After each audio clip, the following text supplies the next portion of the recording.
하나님 말씀은 사도행전 20장 1절로 16절 말씀입니다. 죽은 유두고가 다시 살아나다라는 제목으로 바울이 죽은 유두고를 살려내는 기적을 일으킨 내용을 오늘 본문으로 하고 있습니다.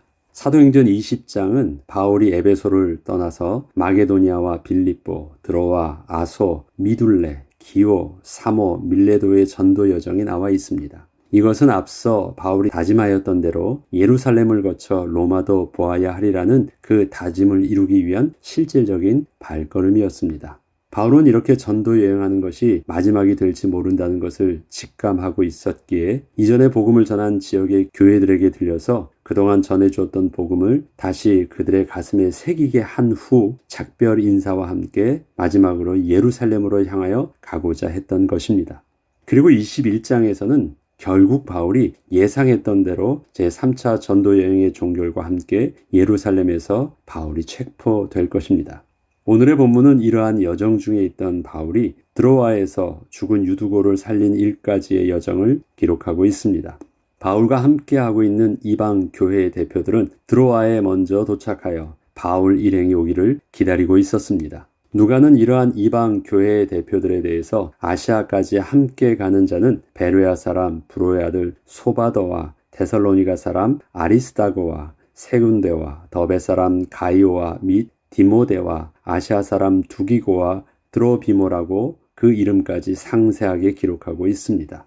이들은 바울이 각 지역에 세운 교회의 대표들이었고 특별히 함께하게 된 이유에 대해서는 예루살렘의 기근과 관련해서 이방 지역 교회들이 예루살렘 교회를 후원하는 구제금을 전달하기 위해서 각 지역 교회 대표들을 함께 데리고 간 것으로 학자들은 추정하고 있습니다. 그들은 먼저 가서 드로아에서 바울 일행을 기다리고 있었고 바울 일행은 무교절 후에 빌립보에서 배를 타고 떠나 닷새 만에 드로아에 있는 그들에게 가서 거기에서 이래를 머무르게 되었습니다.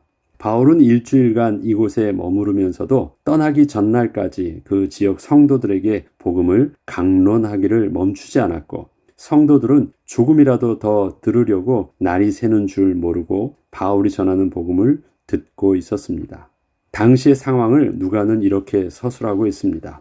그 주간의 첫날에 우리가 떡을 떼려 하여 모였더니 바울이 이튿날 떠나고자 하여 그들에게 강론할세 말을 밤중까지 계속하매 우리가 모인 윗다락에 등불을 많이 켰는데 유두고라 하는 청년이 창에 걸터 앉아 있다가 깊이 졸더니 바울이 강론하기를 더 오래 하매 졸음을 이기지 못하여 3층에서 떨어지거늘 일으켜보니 죽었는지라. 여기서 그 주간의 첫날이라는 것은 안식 후 첫날을 말합니다. 본래 유대인의 한 주의 시작은 안식일이지만 그리스도인들은 예수님께서 부활하신 것을 기념하는 안식 후 첫날을 예배를 드리는 주님의 날로 기념하고 있었기 때문입니다. 이렇게 바울 일행은 안식 후 첫날인 주일에 예수 그리스도의 부활을 기념하는 예배를 드렸습니다.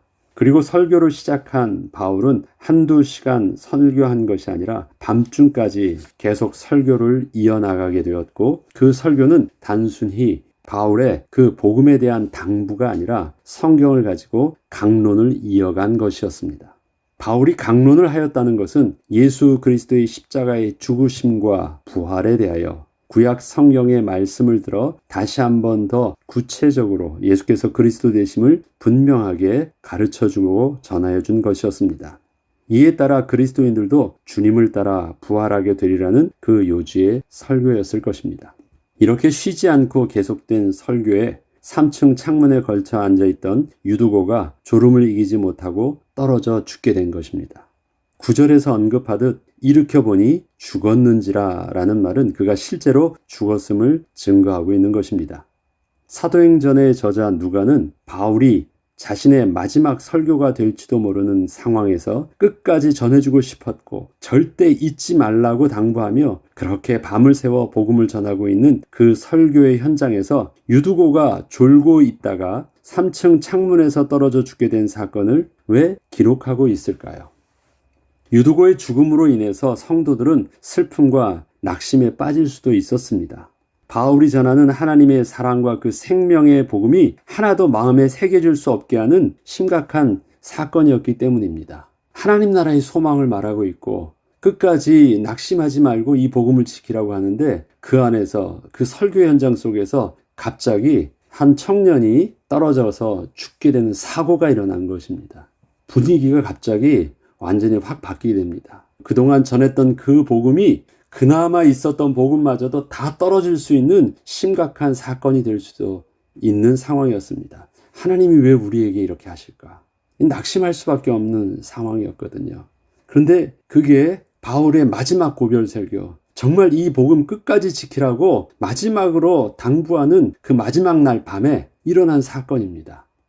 유두고의 죽음으로 인해 분명히 성도들은 슬픔과 낙심에 빠질 수도 있었습니다. 바울이 전하는 하나님의 사랑과 그 생명의 복음이 하나도 정말 마음에 새겨질 수 없게 하는 사건이었기 때문입니다. 그런데 이때 바울은 엘리야가 사르밧 과부의 죽은 아들에게 했던 것처럼, 그리고 수넴 여인의 죽은 아들 위에 올라가 자신의 몸을 포갠 엘리사처럼 똑같이 죽은 유두고의 몸 위에 엎드려 그 몸을 안고 생명이 그에게 있다고 단호하게 선포한 것입니다. 이 내용을 이렇게 기록하고 있습니다. 바울이 내려가서 그 위에 엎드려 그 몸을 안고 말하되 떠들지 말라, 생명이 그에게 있다 하고. 정말 생명이 있는 것이 아니고 죽은 것입니다. 사람의 입장에서 분명히 죽은 것이 맞습니다. 그런데 생명이 그에게 있다라고 말하는 것은 예수님께서 야이로의 딸을 고치고 나사로를 고치고 그 귀신 들린 여종의 종의 아들을 또 살리고 하는 예수님의 그 모습 속에서 예수님께서 동일하게 하셨던 말씀이 있거든요. 아이가 죽은 것이 아니라 잔다라고 말씀하셨던 것. 그것은 정말 죽은 것이었는데 잔다라고 말했던 것처럼 똑같은 심정으로 이렇게 바울이 말한 것이었습니다. 바울은 이렇게 유두고를 위해서 그렇게 기도하고 다시 올라가 성도들과 함께 떡을 떼어 먹고 오랫동안 곧 날이 새기까지 이야기하고 길을 나섰습니다. 이때 바울은 함께 친교의 떡을 나누며 권면을 한 후 떠나게 된 것입니다. 바울이 죽은 자를 살린 사건은 정말 놀라운 사건일 것입니다. 예수님께서 죽은 자를 살리시고 베드로가 죽은 자를 살렸던 기적처럼 사도 바울도 죽은 유두고를 살린 사건은 예수님과 베드로에게 역사하신 그 하나님의 능력이 지금 바울을 통해서도 놀라운 역사로 드러나게 하신 것이었습니다. 하나님께서 예수님에게 능력을 주신 것 같이 예수님께서도 12 사도들에게 그런 능력을 주신 것이었고, 그리고 맨 나중에 사도인 바울에게도 그런 능력을 주셔서 죽은 자를 살리는 기적이 일어나게 하신 것이었습니다.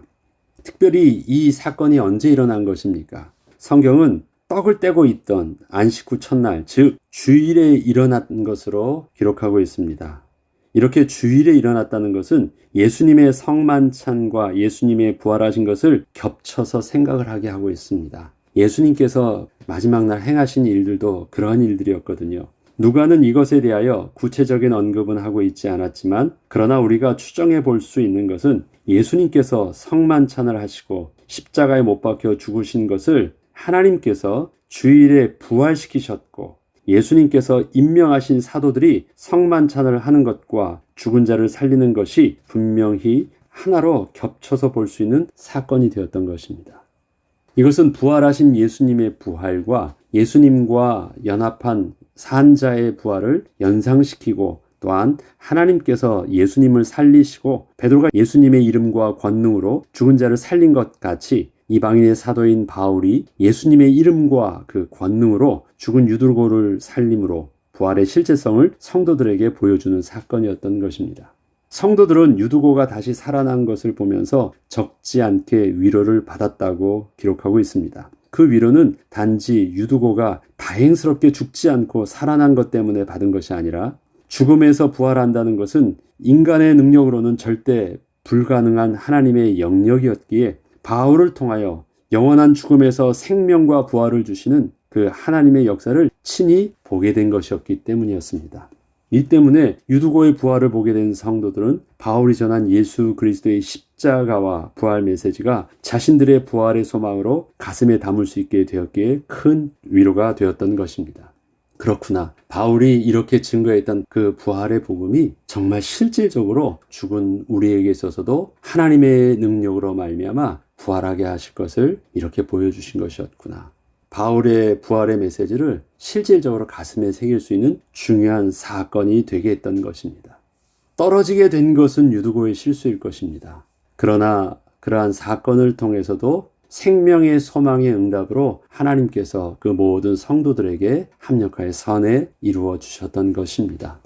이 사건은 앞으로 믿음으로 살아가야 하는 모든 사람들에게 생명을 주관하시는 하나님에 대한 믿음을 든든히 세워주는 사건이 되었을 것입니다. 아, 그렇구나. 하나님께서 우리와 함께 하시면 우리에게 있어서도 이러한 소망으로 함께 해 주실 것을 실제적으로 붙잡는 계기가 되었던 것입니다. 우리에게, 인간에게 있어서 죽음이라는 것은 모든 것이 끝나는 절망을 의미합니다. 소망이 끊어졌다는 것입니다. 더 이상 어떠한 것도 무의미하다는 결론을 내리는 것입니다. 어떠한 가능성과 기대를 가지고 뭔가 그래도 다시금 해보려고 아무리 몸부림치더라도 삐삐삐 하고 끝나면 그만이에요.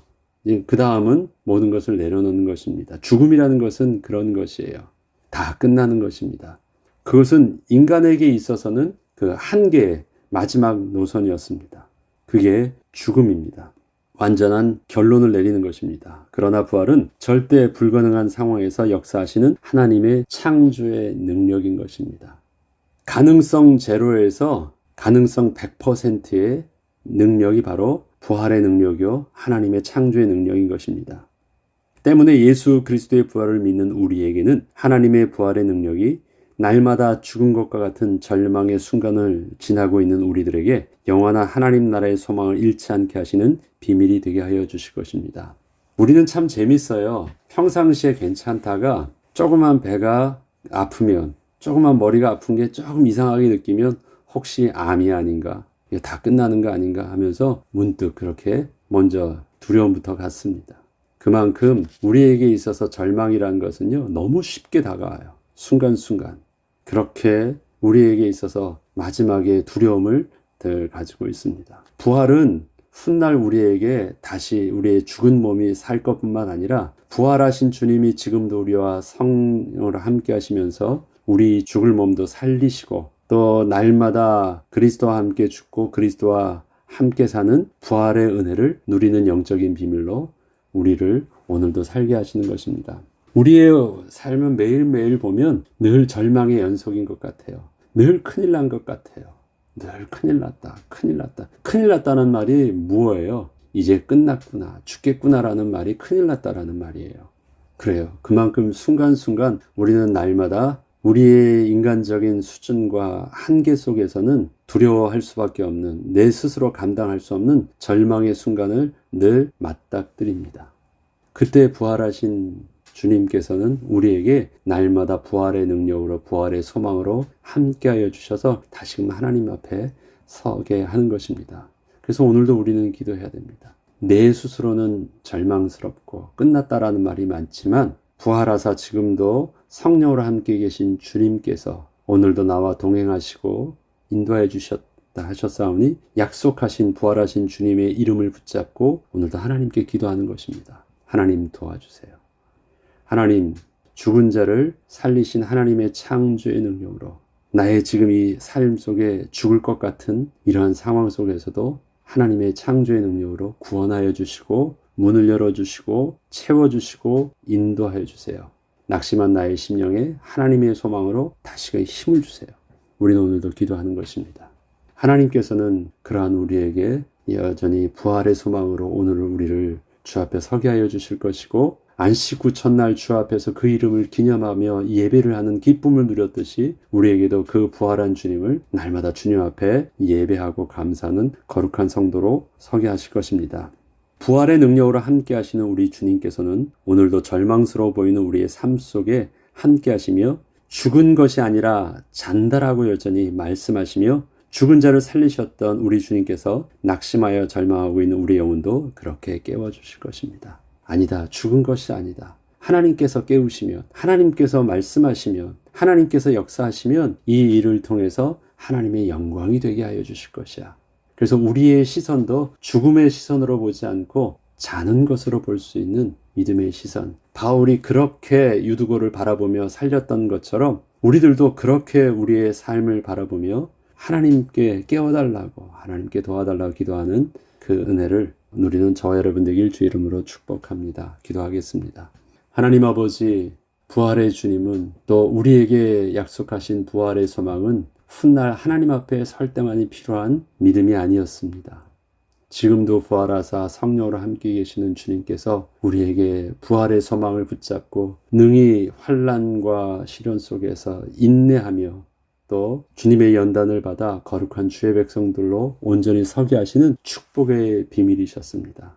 하나님, 예수를 죽은 자 가운데서 살리신 성령께서 지금도 우리와 함께 계시오니 오늘도 우리의 죽을 몸을 살려주시고 우리의 죽음의 두려움 앞에 있는 삶의 현장 속에서도 하나님의 창조의 능력으로 역사해 주셔서 하나님의 구원을 이루게 하시고 하나님께 영광이 되는 은혜를 오늘도 누리게 하옵소서. 감사드리며 우리 주 예수 그리스도 이름으로 기도합니다. 아멘.